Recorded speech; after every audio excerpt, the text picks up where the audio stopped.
paulistas olhavam para o Grêmio do Filipão, embora uma grande equipe, cheia de grandes jogadores, e tinha um certo olhar de assim, esses caras são os catimbeiros, esses caras amarram o jogo, né?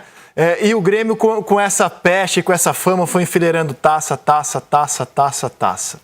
Muitos anos depois, hoje a gente tem o São Paulo reclamando do Grêmio. Que o Grêmio não jogou, que o Grêmio catimbou, que o juiz foi omisso.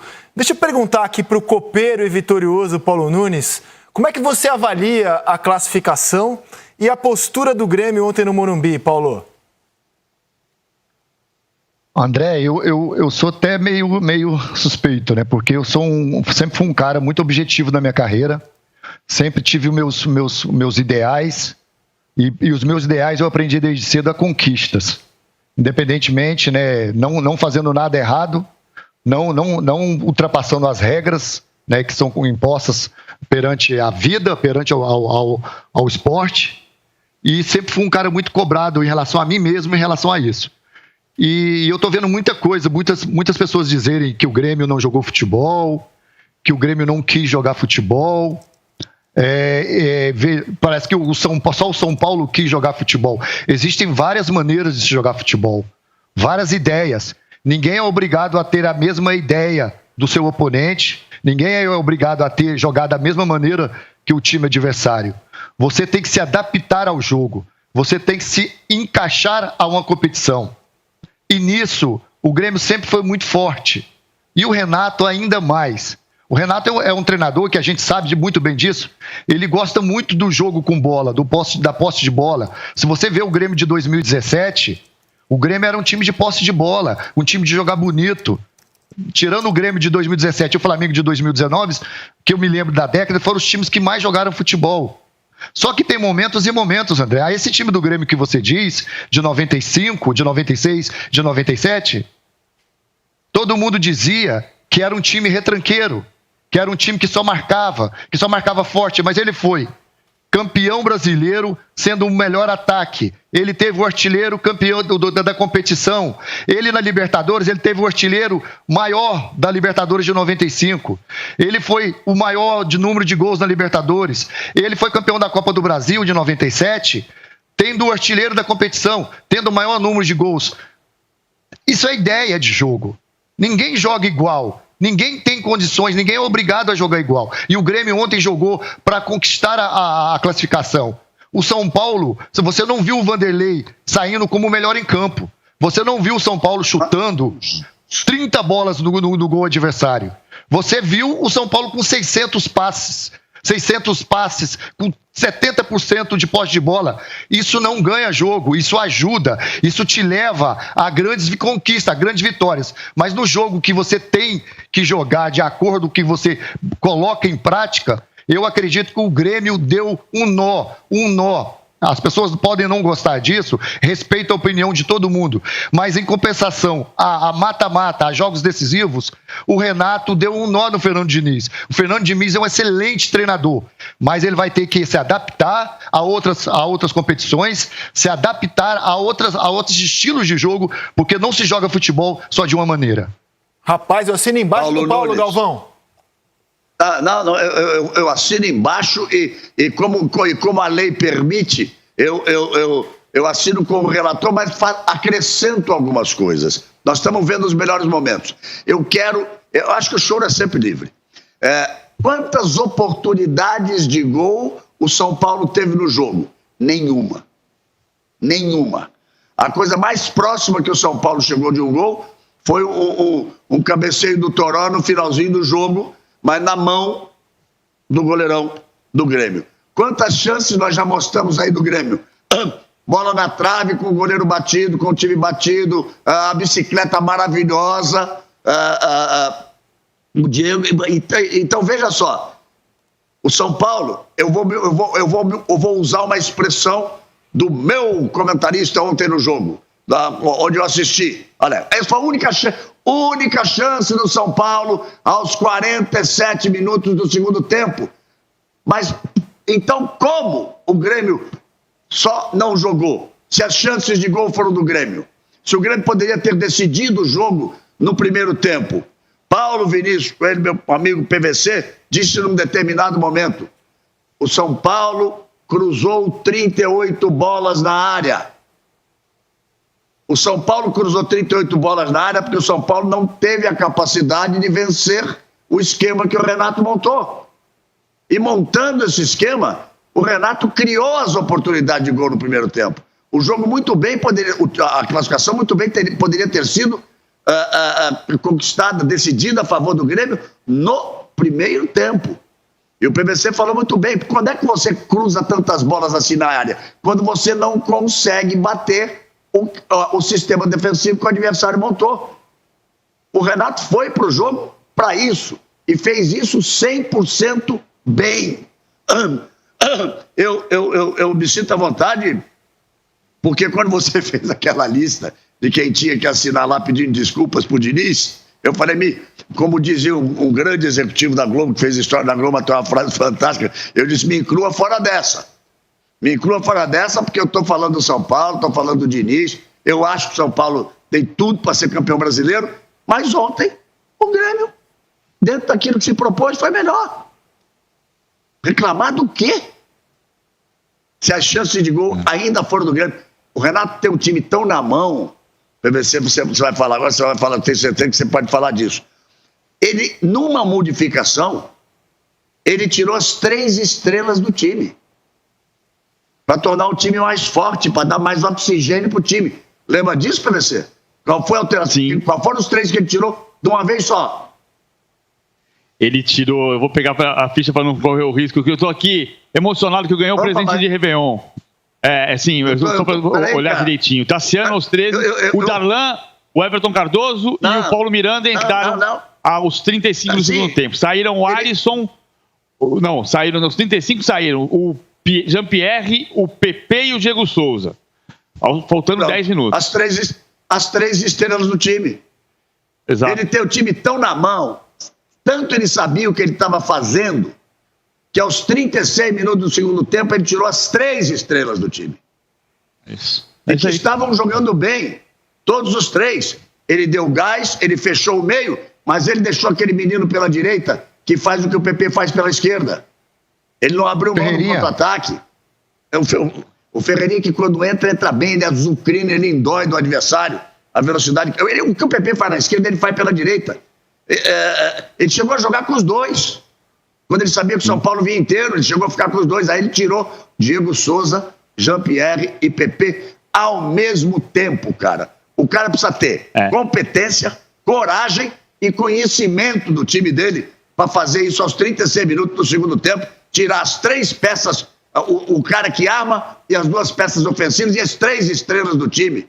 É incontestável a classificação do Grêmio. Me desculpem os São Paulinos, o São Paulo continua jogando um belíssimo futebol, tem tudo para ser campeão brasileiro. Mas o choro dessa vez é exagerado. PVC? Eu ia falar que, assim, eu ganhei um presente de... Não tem presente de Réveillon, né? Então eu ganhei um presente de Natal adiado. Que o Galvão tá dizendo que viu o jogo comigo, Galvão. Beijo pra você, Galvão. Eu acho que é isso daqui mesmo. O Rizek ontem prestou atenção numa coisa. Eu acordei e de manhã, conversando com gente que estava na concentração do Grêmio, que não era o Renato, que não era o Romildo Bolzan, mas a informação era exatamente assim: o Grêmio vai fazer um jogo de Copa. O Grêmio vai fazer um jogo adulto. O Grêmio vai tirar o espaço. O Grêmio vai usar a catimba. O Grêmio não podia correr o risco ontem de tomar um 5-0 como tomou do Flamengo ou 4-1 como tomou do Santos.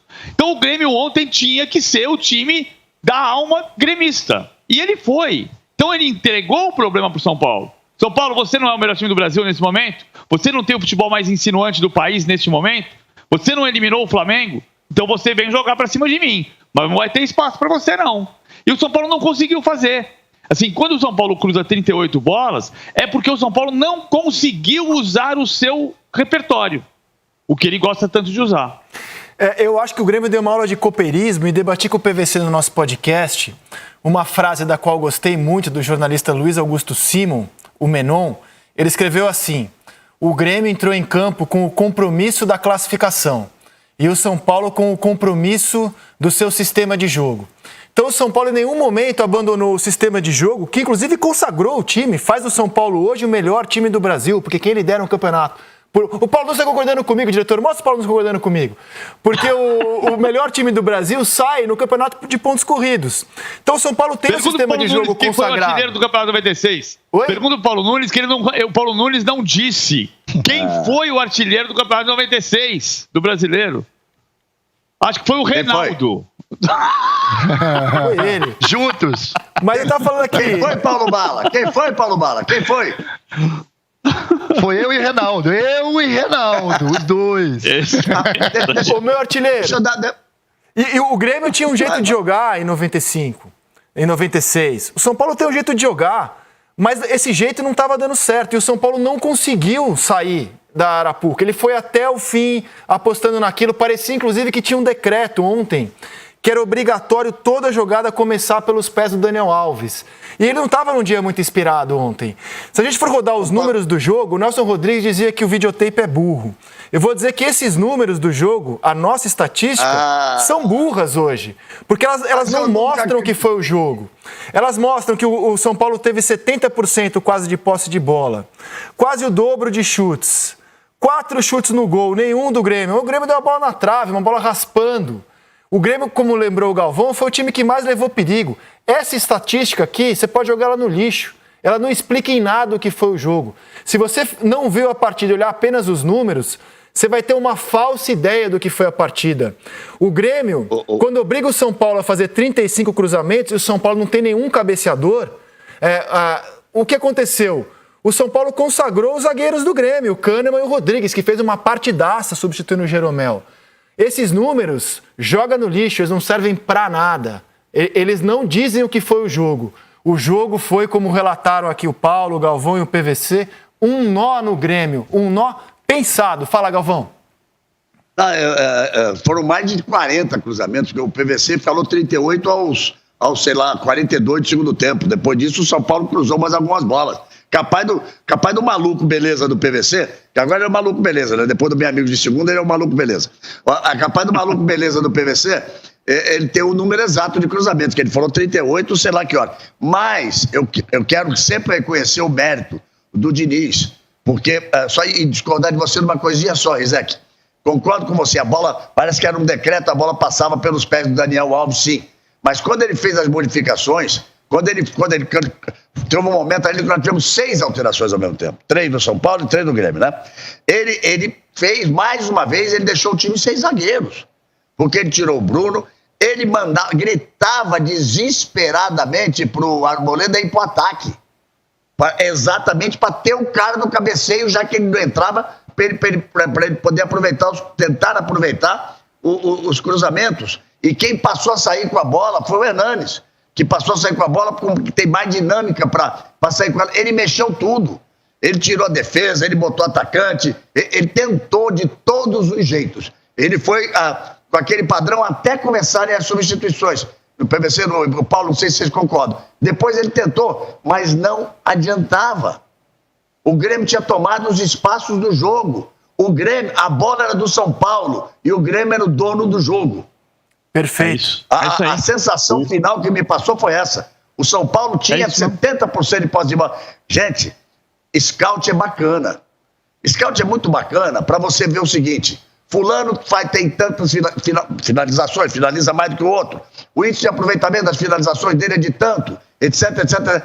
Essa coisa de posse de bola, eu já cansei de ver time com mais de 70% de posse de bola não fazer gol.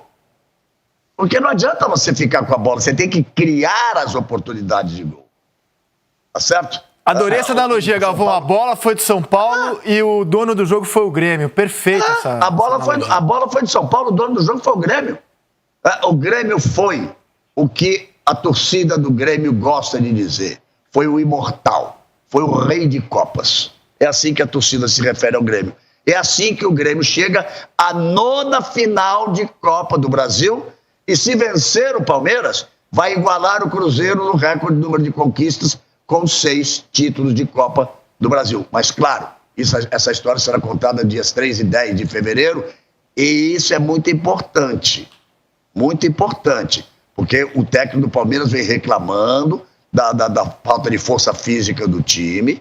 O Palmeiras ontem continua, com a classificação de ontem, continua em 3 frentes de luta no Campeonato Brasileiro. Nas próximas 2 quartas-feiras tem nada mais, nada menos que o River pela frente, na semifinal de Libertadores. E depois já vem, se passar, ainda se ele passar para a final da Libertadores, aí vem o quê? Aí vem 23 de janeiro, tem final de Libertadores, e logo na sequência, tem as 2 semanas de final de Copa do Brasil. Então tudo isso vai ter que ser muito bem acompanhado daqui para frente. Porque o jogo do Palmeiras, se o jogo do Grêmio São Paulo, ele teve toda essa coisa que nós estamos falando, o jogo do Palmeiras já não foi essa maravilha toda, apesar da vitória consistente do Palmeiras 2-0. Mas fez 1-0 na hora que o América era melhor.